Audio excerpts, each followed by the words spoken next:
Good morning from a rather chilly Quebec.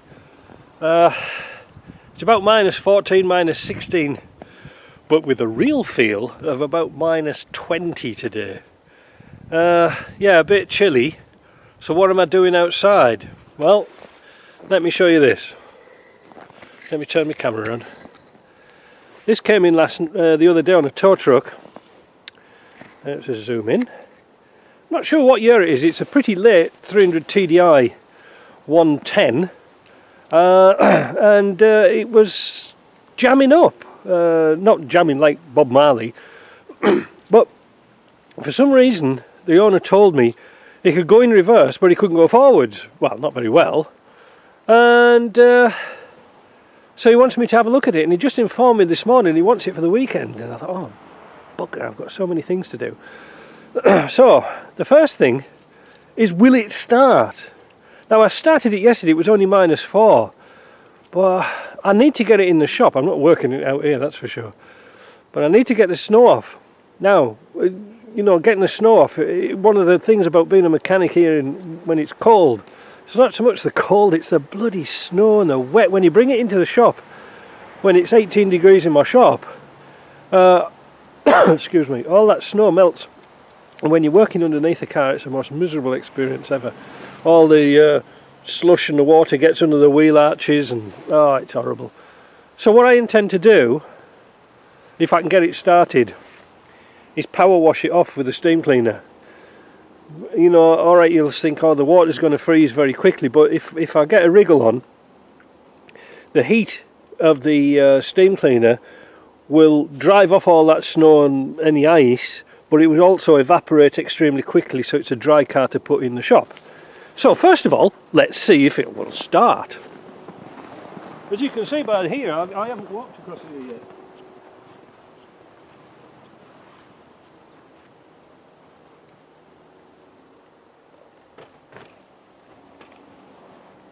I think we'll need the glow plugs.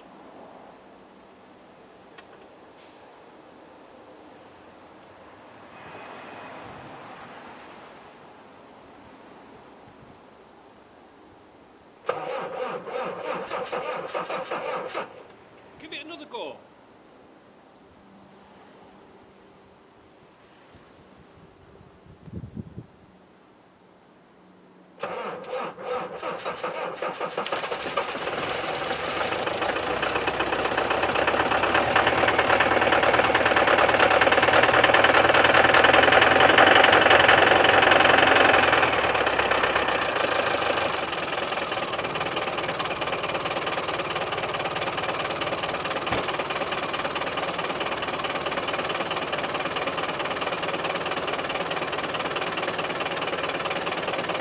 Now that was a surprise, wasn't it? That was good, wasn't it? It started. Tell you what, let's have a while we're getting it warmed up. Let's have a quick look around it. Now, I'm not sure what year this is. It's a later one because it's got plastic arches under the wheel arch, like soundproofing, which is a bit of a telltale. But as you can see, receding checker plate, and it's got checker plate all over. If you think that's bad, let's have a look at the back. Now, as I said to the owner this morning, people put checker plate on to cover things up, not to actually protect things, because that is a ridiculous amount of checker plate. And of course, notice there's no spare wheel. They haven't put the spare wheel on. So what's he going to do? Is it on the bonnet? I never noticed. No. So, like I say, the guy bought this truck in good faith from a sort of a dealer in Montreal, and he said that this is a restoration project. He's already done a cylinder head on it because the cylinder head was cracked. But yeah, it's an unusual car, but it's nice inside. See what I mean about putting some oil or something on these buttons? You see how they stick in? That's proving me a liar. Yeah, it's got some seats. I'm not sure what the seats are out of, but they're certainly not Land Rover ones, but they look comfy. Nice looking car. The dash isn't all ripped and things like that. Headline is obligatory Bedouin tent, but not too bad. As for the doors, the actual frames don't look too bad. I don't know why they put checker plate on. Oh yeah, now I know. It's full of filler. Anyway, that's not too bad. But the idea today is to get this in the shop and find out what's wrong with it. I'll tell you what, I wonder if we could sit in the car with the camera running and actually try it. This is going to be really interesting, isn't it? Oh. God, cold. I'll have to use me.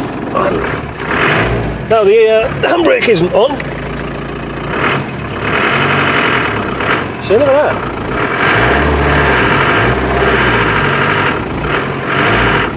That's not moving. Reverse. Nothing. Oh hell, now this is going to be a problem, isn't it? I'm not going to move it. Oh, look at this, it's like stirring a stick of porridge, look. It's stirring a bowl of porridge. What the hell's up here? Oh, my knob's come off. That is disconnected, so I can't even get it into low range. Oh, it must be a late one because it's got the dipping headlamps. Useless. Right, now I've got a problem. So what I'm going to do, I'm going to leave this to warm up and see if we can move it. Bugger. With a bit of a struggle, I got the truck in. There's something very seriously wrong somewhere. The high and low shift, knackered. The handbrake cable, the handbrake doesn't work at all. It's right at the top. Wonder if it's broken inside. The clutch is right down on the floor. That doesn't mean much at all, but it is driving. But there's something seriously locking this car up. Now, I've got it in here now to warm up over lunchtime, but at least we've got all that snow and ice off, because now the car's a little bit warmer, not that much warm, but it will, it's easy to work on. Right, we've got the gear stick in neutral, handbrake off, diff lock thing, well I don't know what that's doing. I've just jacked one wheel up. Look, that is solid.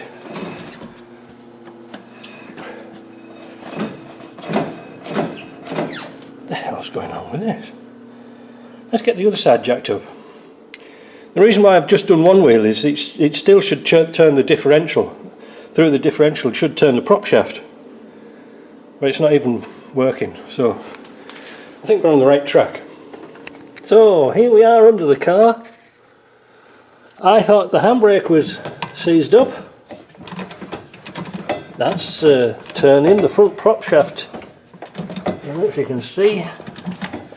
That's wanting to turn. That's weird. You know something? You know what I'm thinking? Apart from having two power wires there joined together. No insulation on it. I'm wondering if there's something wrong with that differential. Like the diff's broke and it's just jammed up. Ah, you see, look. Wow, wait a minute.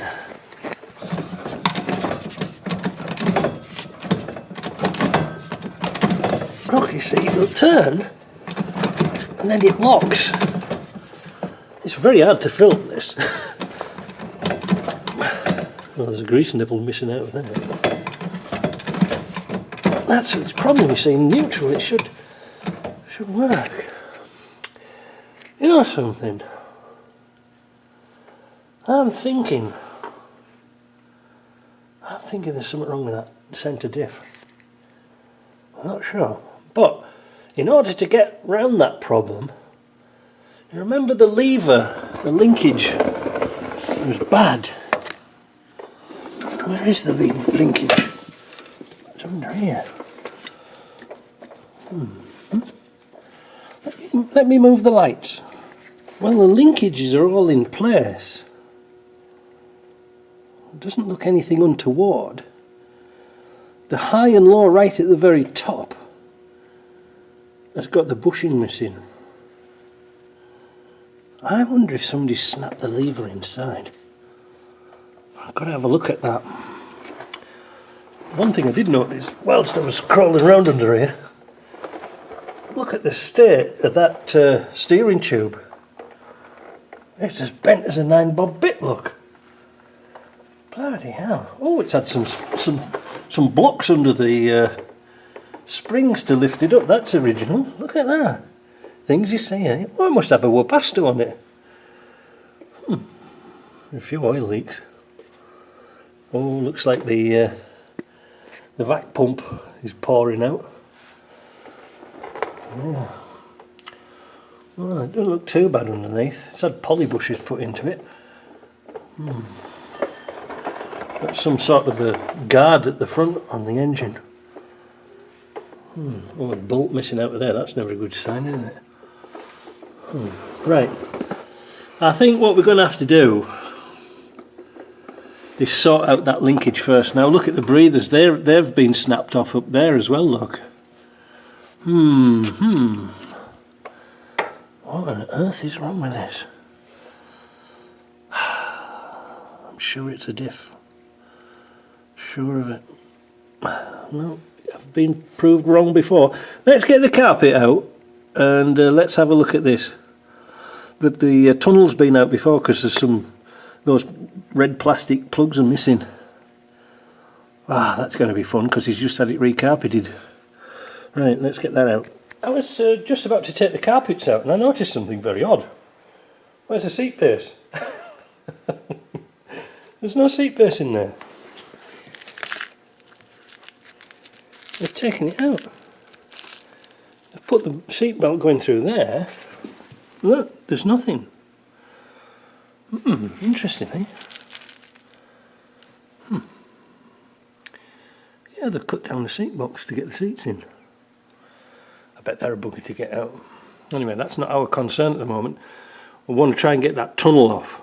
Because you see, look at this handbrake as well. There's nothing on there. Alright, I'm going to have to wash my hands because I'm all covered in poo from underneath, but let's get that cover off, if we can, and see about that linkage. So with the floor out, and that was a bit of a challenge, because they glued all the carpets in, we can see the linkage here. You can see around here where it's been chattering, look, there's no, that's all loose. You see, there's no, the little plastic bushes are all missing out of here, look. They're missing out of here, they're missing out of here, and they're also missing out of there. Also the diff lock light switch is off. I'm just wondering whether they've been driving around with this as diff lock on for a long time and it's exploded. So there wasn't any damage to the housings, you know, where the pins go through. They were nice and tight, but that is solid. It will not shift into neutral. Earlier on when I was moving this wheel before I shot this bit, listen. You got that, and he said that smoke was coming out from under the gearbox. Not a good sign, is it? Right, drop the oil out and pull the pan off. It's not very often I'm wrong, but this time I'm right. I just took the sump plug off. What the hell is that? That's not my only problem, because that's the only oil that came out. There was no oil in it. Don't know if we can get underneath and have a look. Oh, just wait a minute, get on my thing. Right, this was, that was all the oil that came out. See that black stuff? It's knackered. Now, what's got me thinking, I'm just wondering if somebody's put a 1.2 transfer case on here off an automatic. I don't know if you can see very clearly. Damn oil everywhere. See this thing here? This is a temperature sensor and the automatics had them. I'm just wondering if this is a 1.2, but that's not looking good, is it? Eh, boys and girls? Yeah, oil always helps And that would probably account for why he said it was smoking, because it was getting red hot. Well, just for shits and giggles, let's pull the cover off and see. Well, I missed a big event, but look at this. Look at that.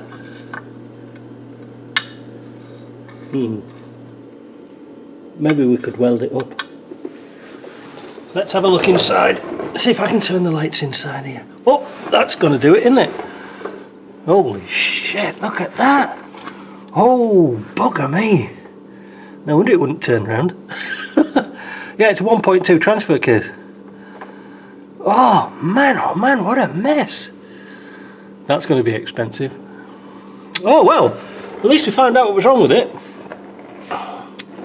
Yeah, no oil, heated up.